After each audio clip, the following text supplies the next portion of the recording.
Peut-être avez-vous parmi vos collègues des personnes extrêmement compétentes dans leur domaine, qui maîtrisent parfaitement les subtilités techniques de leur métier, auxquelles on fait régulièrement appel lorsqu'une difficulté particulièrement ardue se présente, mais qui pourtant n'ont jamais été promus à un poste de responsabilité.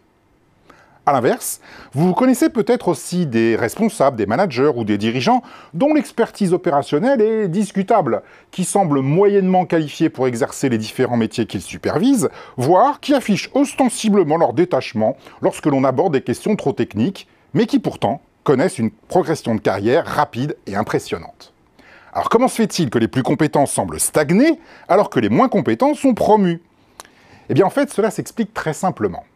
Dans toutes les organisations, les experts techniques sont particulièrement précieux. C'est en effet sur eux que repose le savoir-faire et la compétence qui sont à l'origine de l'avantage concurrentiel. La théorie stratégique nous enseigne que le succès dépend de la maîtrise de capacités distinctives qui doivent être cultivées, protégées et développées. Or, ces capacités sont le plus souvent la combinaison des expertises des individus les plus qualifiés. De fait, conserver ces individus à leur poste constitue un impératif stratégique pour l'organisation qui les emploie.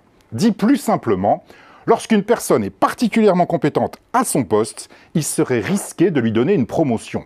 Mieux vaut la maintenir là où elle est et continuer à profiter collectivement de son expertise.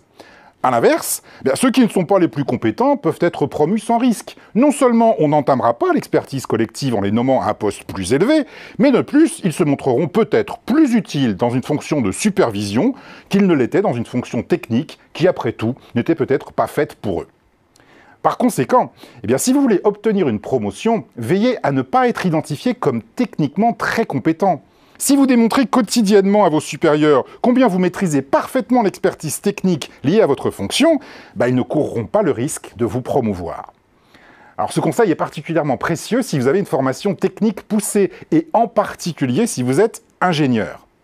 Paradoxalement, un ingénieur qui réussit cesse le plus souvent d'être ingénieur pour devenir manager. Au fur et à mesure de sa progression hiérarchique, son expertise technique lui est de moins en moins utile et à l'inverse, ses compétences en management deviennent de plus en plus discriminantes.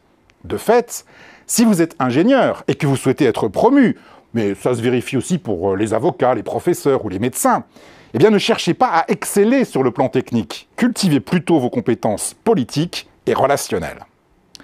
Alors au total, en termes de progression de carrière, l'expertise est un frein. Et la meilleure manière de ne jamais obtenir une promotion, c'est d'être trop bon à son poste.